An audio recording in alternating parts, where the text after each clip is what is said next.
ಪರಮಾತ್ಮನ ಬಗ್ಗೆ ಆತ್ಮನ ಬಗ್ಗೆ ತಿಳ್ಕೊಬೇಕಾದ್ರೆ ಖುಷಿಯಿಂದನೇ ಹೊರಡಬೇಕು. ಆದರೆ ನಮ್ಮ ದೇಶದಲ್ಲಿ ಬಹಳ ಜನ ಏನು ತಿಳ್ಕೊಂಡಿದ್ದಾರೆ ಅಂದರೆ, ಪರಮಾತ್ಮನ ಬಗ್ಗೆ ತಿಳ್ಕೊಬೇಕಂದ್ರೆ ಎಲ್ಲ ಮನೆಗಿನೇ ಬಿಟ್ಟು ಹೋಗಿ, ಕದ್ದು ಹೋಗಿ, ಹಿಮಾಲಯದ ಚಳಿಲಿ ನಡುಗಿ, ಬಿಸಿಲಲ್ಲಿ ಬೆಂದು, ಹೌದಾ ಇಲ್ವಾ, ಉಪವಾಸದಲ್ಲಿ ಒಣಗಿ, ಹಿಂಗೆಲ್ಲ ಆಗಬೇಕಂತ ತಿಳ್ಕೊಂಬಿಟ್ಟಿದ್ದಾರೆ. ಆದರೆ ಶರಣರು ಹೇಳಿದರು, ಇಲ್ಲಪ್ಪ, ನೀನು ನಿನ್ನ ಮನಸ್ಸನ್ನು ಪರಿವರ್ತನೆ ಮಾಡಿಕೊಳ್ಳದೆ ನೀನು ಎಲ್ಲಿಗೆ ಹೋದ್ರೇನು, ನಿನ್ನ ವ್ಯಕ್ತಿತ್ವವನ್ನು ನೀನು ಬದಲಾವಣೆ ಮಾಡಿಕೊಳ್ಳಾರದೆ ನೀನು ಏನು ಮಾಡಿದರೂ ಆತ್ಮತತ್ವ ಪ್ರಕಟ ಆಗಲ್ಲ ಅಂತಲೇ ಹೇಳಿಬಿಡ್ತಾರೆ. ಆತ್ಮ ಅನ್ನುವಂಥದ್ದು ಒಳಗಡೆ ಇದೆ, ಯಾಕೆ ನಮಗೆ ಗೋಚರ ಆಗಲ್ಲ? ಅದನ್ನು ಬಸವಣ್ಣವ್ರು ಹೇಳ್ತಾರೆ. ಬಹಳ ಅದ್ಭುತವಾಗಿ ಒಂದು ಮಾತು ಹೇಳ್ತಾರೆ, ಬಹಳ ಅದ್ಭುತವಾದ ಮಾತದು. ಕಲ್ಲೊಳಗೆ ಹೊನ್ನುಂಟು, ಕಲ್ಲೊಳಗೆ ಇದೆಯಾ? ಆಮೇಲೆ ಮರದೊಳಗೆ ಅಗ್ನಿ ಉಂಟು, ಹಾಲೊಳಗೆ ತುಪ್ಪ ಉಂಟು, ಅದೇನು ಕಾರಣ ಕತ್ತಲೆ, ಇದೇನು ಕಾರಣ ಕತ್ತಲೆ ಕಾಣಬಾರದು, ತೋರಬಲ್ಲ ಗುರು ಸುಳಿಯನು ಕೂಡಲ ಸಂಗಮ ದೇವ. ಎಂಥ ಅದ್ಭುತವಾಗಿ ಹೇಳ್ತಾರೆ ನೋಡಿ. ಕಲ್ಲೊಳಗೆ ಹೊನ್ನುಂಟು. ಈಗ ಚಿನ್ನ ಹಾಕ್ಕೊಂಡಿದ್ದೀರಲ್ಲ ತಾಯಂದ್ರೆ, ಚಿನ್ನ ಹಾಕ್ಕೊಂಡಿದ್ದೀರ ಇಲ್ಲ? ಚಿನ್ನ ಅಂದ್ರೆ ಭಾಳ ಪ್ರೀತಿ, ಯಾವುದಿಲ್ಲ ನಿಮಗೆಲ್ಲ? ಚಿನ್ನ ಒಂದು ಸಿಕ್ಕರೆ ಬೇಕಾದರೆ ಯಾರಾದರೂ ಚಿನ್ನನ ಕಡಿಮೆ ರೇಟಿಗೆ ಮಾರಾಟ ಮಾಡೋರು ಬಂದಾರಂತ ಅನೌನ್ಸ್ ಮಾಡಲಿ, ಅಥವಾ ಚಿನ್ನ ದಾಸೋಹ ಮಾಡ್ತಾರೆ ಅಂತ ಹೇಳಿ. ಇಲ್ಲಿ ಎಷ್ಟು ಜನ ಕೂಡ್ತಿರೋ ಬಿಡ್ತಿರೋ ನನಗೆ ಗೊತ್ತಿಲ್ಲ, ನಿಮಗೆ ಗೊತ್ತು, ನಿಮ್ಮ ಮನಸ್ಸಿಗೆ ಗೊತ್ತು. ಅಂದರೆ ಚಿನ್ನ ಅಂತಂದ್ರೆ ಅಷ್ಟು ಪ್ರೀತಿ. ಆದರೆ ಶರಣರ ದೃಷ್ಟಿಯಲ್ಲಿ ಚಿನ್ನ ಅಂದರೆ ಹಳದಿ ಮಣ್ಣು ಅಂತಾರೆ ಅವರು. ಚಿನ್ನ ಅಂದರೆ ಹಳದಿ ಮಣ್ಣು. ಯಾಕಂದರೆ ಕಲ್ಲು ಕುಟ್ಟಿ ಕುಟ್ಟಿ ಕುಟ್ಟಿ ಕುಟ್ಟಿ ಪುಡಿ ಮಾಡಿ ಅದನ್ನು ಸೋಸಿ ಸೋಸಿ ಸೋಸಿ ಸೋಸಿ ಹಟ್ಟಿ ಚಿನ್ನದ ಗಣ್ಣಿಲಿ ಸ್ವಲ್ಪ ಜಾಸ್ತಿ ಸಿಗ್ಬೋದು, ಆ ಕಲ್ಲಲ್ಲಿ ಜಾಸ್ತಿ. ಆದರೂ ಒಂದು ತೊಲೆ 10 ಗ್ರಾಮ್ 82,000 ರೂಪಾಯಿ ಅಂತ. ಈಗ ಬರೀ 10 ಗ್ರಾಮಿಗೆ 82,000 ಅಂದರೆ ಎಷ್ಟು ಚಿನ್ನಕ್ಕೆ ಬೆಲೆ ಕೊಟ್ಟಿದ್ದೀರ ನೀವೆಲ್ಲ ಅಂತ. ನೀವಂದ್ರೆ ಬರೀ ಪ್ರವಚನಕ್ಕೆ ಬಂದವರು ಅಂತ ತಿಳ್ಕೊಬೇಡ್ರಿ. ಟೋಟಲ್ ನಾನು ಹೇಳಿದ್ನಲ್ಲ, ನಾನು ಮತ್ತು ನೀವು ಅಂದರೆ ಜಗತ್ತು, ಇಡೀ ಜಗತ್ತು, ಗೊತ್ತಾಯ್ತಲ್ಲ? ಅದಕ್ಕೆ ಚಿನ್ನ ತಾಯಂದರೆ, ನೀವು ಚಿನ್ನ ಹಾಕ್ಕೊಂಡಿದ್ದೀರಲ್ಲ, ಕಿವಿಗೂ ಹಾಕ್ಕೊಂಡಿದ್ದೀರಿ, ಮೂಗಿಗೂ ಹಾಕ್ಕೊಂಡಿದ್ದೀರಿ, ಅದರಿಂದ ಏನಾದ್ರು ಪ್ರಯೋಜನ ಆಗುತ್ತೇನೋ? ಕೂಲೆಂಟ್ ಏನೋ ಅದೇನಾದರೂ? ಮೂಗಿಗೆ ಹಾಕಿದ್ರೆ ಕೂಲ್ ಆಗುತ್ತೆ, ಕಿವಿಗೆ ಹಾಕಿದ್ರೆ ಕೂಲ್ ಆಗುತ್ತೆ.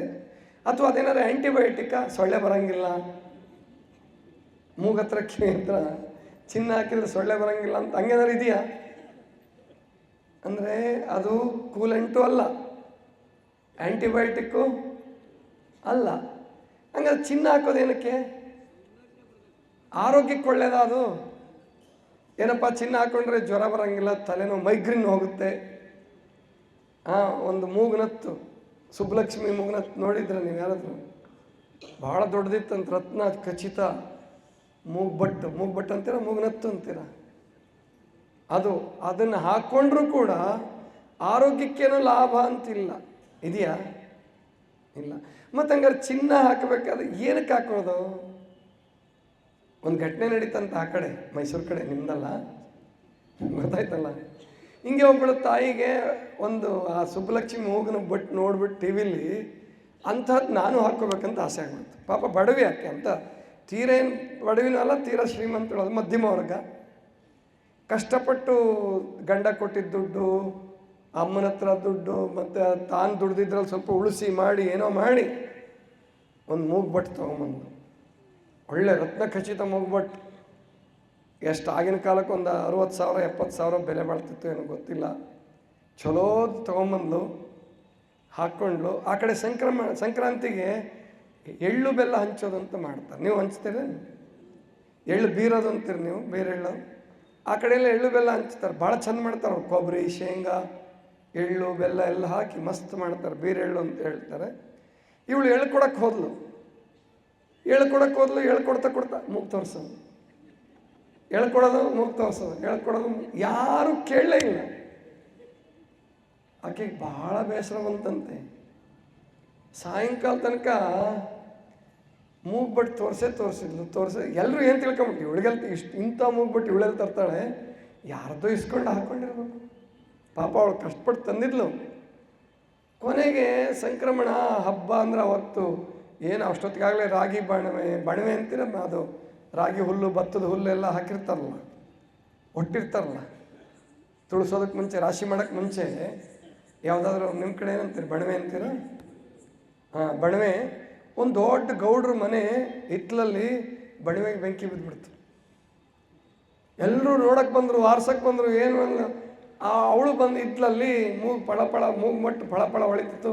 ಒಬ್ಬ ಅಜ್ಜಿ ಕೇಳಲಿ, ಯವ್ವ ಏನೇ ಆ ಬೆಂಕಿಲಿ ಮೂಗು ಬಟ್ಟು ಮಸ್ತ್ ಹೊಳಿತೈತಲ್ಲ, ಎಲ್ಲಿ ತಂದು ಈ ಮೂಗುಬಟ್ಟು ಅಂದ. ಆ ಅಜ್ಜಿ ಕಿವಿಲಿ ಹೇಳಿದ್ಲಂತ ಅವಳು, ಮೊದಲೇ ಕೇಳಿದ್ರಿ ಈ ಬಣವೆಗೆ ಬೆಂಕಿನೇ ಬೀಳ್ತಿರ್ಲಿಲ್ಲ ಅಂತ.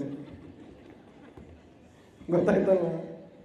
ಅಂದರೆ ನಾವು ಬಂಗಾರ ಹಾಕ್ಕೊಳ್ಳೋದಾಗಲಿ, ರತ್ನ ಖಚಿತ ಉಂಗುರ ಹಾಕ್ಕೊಳ್ಳೋದಾಗಲಿ, ಏನಕ್ಕೆ ಅಂದರೆ ಬೇರೆಯವರು ಅದನ್ನು ನೋಡಿ ಅವ್ರು ಮರಗಿದ್ರೆ ನಮಗೆ ಸಂತೋಷ. ಏನ್ರವ, ನೀವೆಲ್ಲ ಬಿಡಿ, ನೀವೆಲ್ಲ ಬಸವಣ್ಣನ ವಂಶಸ್ಥರು, ಬಸವ ಕಲ್ಯಾಣದವರು, ನೀವ್ಯಾರು ಹಂಗೆ ಮಾಡಲ್ಲ. ಆ ಕಡೆ ಕತೆ ಅದು. ಅದಕ್ಕೆ ಮೈಸೂರು ಕಡೆ ಅಂತ ಹೇಳಿದ್ನಲ್ಲ ನಾನು, ಗೊತ್ತಾಯ್ತಲ್ಲ? ಅದಕ್ಕೆ ನಾವಿಲ್ಲಿ ತಿಳ್ಕೊಬೇಕು, ಚಿನ್ನ ಸಿಗೋದು ಕಲ್ಲಲ್ಲೇ. ಅದಕ್ಕೆ ಶರಣರು ಅದಕ್ಕೆ ಮಹತ್ವ ಕೊಡಲಿಲ್ಲ. ಆದರೆ ಉದಾಹರಣೆ ಕೊಡ್ತಾರೆ ಶರಣರು. ಕಲ್ಲೊಳಗೆ ಹೊನ್ನುಂಟು, ಆಮೇಲೆ ಮರದೊಳಗೆ ಅಗ್ನಿ ಉಂಟು. ಹೌದಾ? ಇದು ಎಲ್ರಿಗೂ ಗೊತ್ತದೆ. ಮರದೊಳಗೆ ಅಗ್ನಿ ಇದೆ, ಅದು ಒಣಗಿದರೆ ಆ ಅಗ್ನಿ ಉರಿಯುತ್ತೆ ಮರದಲ್ಲಿ, ಅದು ನಿಮಗೆ ಗೊತ್ತಿದೆ. ಪ್ರತಿಯೊಂದು ವಸ್ತುವಿನಲ್ಲೂ ಅಗ್ನಿ ತತ್ವ ಇದೆ. ಹಾಲೊಳಗೆ ತುಪ್ಪ ಉಂಟು, ಹಾಲೊಳಗೆ ತುಪ್ಪ ಉಂಟು. ಹಾಲಿನಲ್ಲಿ ತುಪ್ಪ ಇದೆ. ಈಗ ಒಂದು ಕೆಲಸ ಮಾಡೋಣ, 1 ಲೀಟ್ರ್ ಹಾಲು ತೊಗೊಂಬಿಟ್ಟು ಮುಂದಿಟ್ಕೊಂಡು ಓಂ ನಮಃ ಶಿವಾಯ, ಓಂ ನಮಃ ಶಿವಾಯ, ಹಾಲೊಳಗೆ ತುಪ್ಪ ಇದೆ, ಅದು ಪ್ರಕಟ ಆಗಲಿ. ಹಾಲೊಳಗೆ ತುಪ್ಪ ಇದೆ, ಪ್ರಕಟ ಆಗಲಿ. ಅದು ಓಂ ನಮಃ ಶಿವಾಯ ಅನ್ರಿ, ಓಂ ನಾರಾಯಣ ಅನ್ರಿ, ಓಂ ಭೂರ್ಭೋತ್ಸವ ಅನ್ರಿ, ಏನಾರ ಅನ್ರಿ, ಹಾಲೊಳಗಿರೋ ತುಪ್ಪ ಹೊರಗೆ ಬರುತ್ತಾ? ಬರಲ್ಲ. ಅದೇ ಶರಣರು ಹೇಳಿದ್ದು, ಏನಪ್ಪ ನೀನು ಬರೀ ಮೃಷ್ಟಾನ್ನ ಅಂತ ನೆನೆದ್ರೆ ನಿಂದು ಹೊಟ್ಟೆ ತುಂಬಂಗಿಲ್ಲಪ್ಪ. ಮೃಷ್ಟಾನ್ನ ಉಣಬೇಕು ನೀನು. ಹಂಗೆ ಓಂ ನಮಃ ಶಿವಾಯ, ಓಂ ನಮಃ ಶಿವಾಯ, ಓಂ ನಮಃ ಶಿವಾಯ ಅಂದರೆ ಏನು ಕೆಲಸ ಆಗಲ್ಲ. ಏನು ಮಾಡಬೇಕು? ಹಾಲೊಳಗಡೆ ಇರೋ ತುಪ್ಪನ ತೆಗಿಬೇಕಂದ್ರೆ ಏನು ಮಾಡಬೇಕು ಅಂತ ನಿಮಗೆಲ್ರಿಗೂ ಗೊತ್ತಿದೆ. ಏನು ಮಾಡ್ಬೇಕ್ರವ? ಹಾಲು ಕಾಯಿಸ್ಬೇಕು. ಆಮೇಲೆ ಅದಕ್ಕೆ ಹೆಪ್ಪ ಹಾಕ್ಬೇಕು. ಸ್ವಲ್ಪ ಕಾಯಿಸಿದ ಕೂಡಲೇ ಹೆಪ್ಪ ಹಾಕಂಗಿಲ್ಲ, ಗೊತ್ತಿದೆ ನಿಮಗೆಲ್ಲ. ಸ್ವಲ್ಪ ಆರಿಸ್ಬೇಕು, ಹೆಪ್ಪ ಹಾಕಬೇಕು. ಆಮೇಲೆ ಕಾಯಬೇಕು. ಒಂದು 6 ತಾಸು 8 ತಾಸು 12 ತಾಸು 8 ತಾಸು ಕಾಯಬೇಕು. ಅಂದರೆ ಮೊಸರು ಆಗ್ತದೆ. ಮೊಸರನ್ನ ಕಡಿದ್ರೆ ಬೆಣ್ಣೆ ಬರ್ತದೆ, ಬೆಣ್ಣೆನ ಕಾಸಿದ್ರೆ ತುಪ್ಪ ಆಗುತ್ತೆ. ಇಷ್ಟು ಪ್ರೋಸೆಸ್ ಮಾಡಬೇಕು. ಹಾಗೆ ನಮ್ಮೊಳಗಿರುವ ತುಪ್ಪ ಆತ್ಮ ಅನ್ನುವ ತುಪ್ಪ ಪ್ರಕಟ ಆಗಬೇಕಾದ್ರೆ ಅಂತರ್ಯಾಮಿಯಲ್ಲಿ ಶಿವನಿಹನು, ಬಸವಣ್ಣವ್ರು ಹೇಳ್ತಿದಾರಲ್ಲ, ಅಂತರ್ಯಾಮಿಯಲ್ಲಿ ಶಿವನಿಹನು. ಹಾಗಾದರೆ ಆ ಶಿವ ಅಥವಾ ಪರಮ ಆತ್ಮ ಅಥವಾ ಆತ್ಮತತ್ವ ಪ್ರಕಟ ಆಗಬೇಕಾದ್ರೆ ನಿಮ್ಮನ್ನು ಕಾಸಬೇಕು. ಏನ್ರಿ ನಮ್ಮನ್ನು ಯಾವ್ದಾರ ಕಾಸ್ತೀರಿ? ಅದೇ ಇವಾಗ ಕೂತಿದ್ದೀರಲ್ಲ, 1 ಗಂಟೆ 1 ಗಂಟೆ ಏನು ನೆಲದ ಆರಾಮಾಗಿ ಕೂತಿರ್ತೀರಿ. ಎಷ್ಟೋ ಸೊಳ್ಳೆ ಕಡೀಲಿ, ಏನು ಕಡೀಲಿ, ಏನು ಮನೆ ಕಡೆ ಬೇಕಾದಾಗಲಿ ಯಾವುದ್ರ ಲಕ್ಷ್ಯ ಇಡಂಗಿಲ್ಲ, ಕೂತಿರ್ತಿರಲ್ಲ. ಇದೇ ತಪಸ್ಸು. ತಪಸ್ಸು ಅಂದರೆ ಕಾಯೋದು. ಇದು ಒಂದು ತಪಸ್ಸು, ಗೊತ್ತಾಯ್ತಲ್ಲ? ಇವಾಗ ನಿಮಗೆ ಎಷ್ಟೋ ಜನರಿಗೆ ಖುಷಿಯಾಗಿದೆ. ಈಗ ಹೇಳ್ತಿದ್ರು ಕೆಲವರೆಲ್ಲ, ಪ್ರವಚನದ್ದು ನಮ್ಮ ಯೂನಿವರ್ಸಿಟಿ ಪತ್ರಕರ್ತರು, ಇನ್ನೊಬ್ರು ಯಾರೊಬ್ರು ಹೇಳಿದರು, ನನ್ನ ಜೀವನದಲ್ಲೇ ಈ ಏನು ದೇಹಕ್ಕೆ ಆತ್ಮಕ್ಕೆ ಕಾಯಿಲೆ ಬರೋ ಹೊಸ ವಿಷಯ ರೀ ಇದು ಅಂತ ಹೇಳಿದ್ರು ಒಬ್ಬರು. ಅವರು ಶಾಮರಾವ್ ಅಂತ ಯಾರು ಬಂದಿದ್ದರು, ಭಾಳ ಖುಷಿಪಟ್ಟರು. ಅಂದರೆ ಈ ತತ್ವ ನಾವು ಯೋಚನೆ ಮಾಡಿಲ್ಲಲ್ಲ. ವೆಂಕಟರೆಡ್ಡಿ ಅಂತ ಹೇಳಿದರು, ಇದನ್ನು ನಾವು ಯೋಚನೆ ಮಾಡಿಲ್ಲ ನಮ್ಮ ಜೀವನದಲ್ಲಿ. ಹೌದು, ಅಂದರೆ ಇದು ಈ ಜ್ಞಾನ ಬೋಧೆ, ಸತ್ಸಂಗ, ಇದು ಕೂಡ ಒಂದು ಯೋಗ, ಇದು ಕೂಡ ಒಂದು ತಪಸ್ಸು. ಇದು ಹಾಲು ಕಾಯಿಸು. ಇವಾಗ ಭಕ್ತಿ ಕೆನೆ ಬರ್ತದೆ ನಿಮಗೆ. ಉಪವಾಸಕ್ಕೆ ಸುಮ್ಮನೆ ಬರಲ್ಲ ನೀವು. ಒಳಗಡೆ ನಾವು ಉಪವಾಸ ಮಾಡ್ಬೇಕು. ಅದೇನಾಗ್ತದೆ, ಗುರುಗಳ ಮೇಲೆ ವಿಶ್ವಾಸ ಇಟ್ಟು, ಭಕ್ತಿ ಇಟ್ಟು, ನಂಬಿಕೆ ಇಟ್ಟು ಬರ್ತಿರಲ್ಲ. ಈಗ ಒಂದು 60 ಜನ ಉಪವಾಸ ಪ್ರಾರಂಭ ಮಾಡಿದ್ದಾರೆ, 60 ಜನ ಆಗಿದೆ. ನೋಡೋಣ, ಸೆಂಚುರಿ ಹೊಡಿತಿರೋ, ಡಬಲ್ ಸೆಂಚುರಿ ಹೊಡಿತಿರೋ. ಯಾಕೋ ನಿಮ್ಮದು ಸ್ಲೋ ನೋಡಿದರೆ ಡಬಲ್ ಸೆಂಚುರಿ ಆಗಂಗೆ ಕಾಣಿಸಲ್ಲ. ಸಂಜಯ್ ಮಂಜಲೇಕರ್ ಸೆಂಚುರಿ ಇದ್ದಂಗೆ ಇದೆ. ಸಿಂಗಲ್ ಸಿಂಗಲ್ ಸಿಂಗಲ್, ಗೊತ್ತಾಯ್ತಲ್ವ? ಇವತ್ತು ಮಾತ್ರ ತಾಯಿ ತಂದೆ ಇಬ್ಬರು ಮಕ್ಕಳು 4 ಜನ ಬಂದಿದ್ರು. 4 ಜನ ಬಂದಿದ್ರು. ಹಂಗೆ ಬರಬೇಕು. ಮನೆಯವರೆಲ್ಲ ಉಪವಾಸ ಮಾಡಿದ್ರು. ತಾಯಿಂದ್ರೆ ಮನೆಯವರೆಲ್ಲ ಉಪವಾಸ ಮಾಡಿದ್ರೆ ಒಂದು ಲಾಭ ಇದೆ, ಸಿಲಿಂಡರ್ ಆಫ್ ಮಾಡಿ ಇಟ್ಬಿಡ್ಬೋದು, ಗೊತ್ತಾಯ್ತಲ್ವ? ಗೀಸರ್ಗಂತೂ ಇದ್ದೇ ಇರ್ತದ ಬಿಸಿನೀರು ಕಾಯಿಸ್ಕೊಳ್ಳೋಕ್ಕೆ. ಬಾಕಿ ನೀವೇನು ಖರ್ಚು ಮಾಡಬೇಕಾಗಿಲ್ಲ. ಒಂದು ಜೇನುತುಪ್ಪ ಸ್ಪಿರುಲಿನ ತೊಗೊಂಡೋಗ್ರಿ, ಜೇನುತುಪ್ಪ 3 ದಿವಸ ಬರುತ್ತೆ. ಸ್ಪಿರುಲಿನ ಅಂತೂ 25 ದಿವಸ ಬರ್ತದೆ. 25 ದಿವ್ಸಕ್ಕೆ ಕೋರ್ಸ್ ಕೊಡ್ತೀವಿ. ಅದು ಯಾವಾಗ ಹಣ್ಣು ತೊಗೊಳ್ಳುವಾಗಲೂ ತೊಗೋಬೋದು, ಸ್ಪಿರುಲಿನ ಊಟಕ್ಕೆ ಬಂದರೂ ತೊಗೋಬೋದು. ಅಂತಹ ಮಾತ್ರೆ ಕಂಡು ಹಿಡಿದಿದ್ದೀವಿ. ಉಪವಾಸದಲ್ಲೂ ತೊಗೋಬೋದು, ಯಾರು ಬೇಕಾದರೂ ತೊಗೋಬೋದು ಆರೋಗ್ಯ ದೃಷ್ಟಿಯಿಂದ. ಅಷ್ಟು ಅದ್ಭುತ ಇದೆ ಅದು. ಈಗ ಮನೆ ಹುಡುಗಿದ್ದು ಹೇಳಿದ್ನಲ್ಲ, ಆ ಹುಡುಗಿಗೆ ಸ್ಪಿರುಲಿನ ಕೊಟ್ಟೆ ಅಷ್ಟು ಶಕ್ತಿವಂತಳಾದಲಕ್ಕೆ.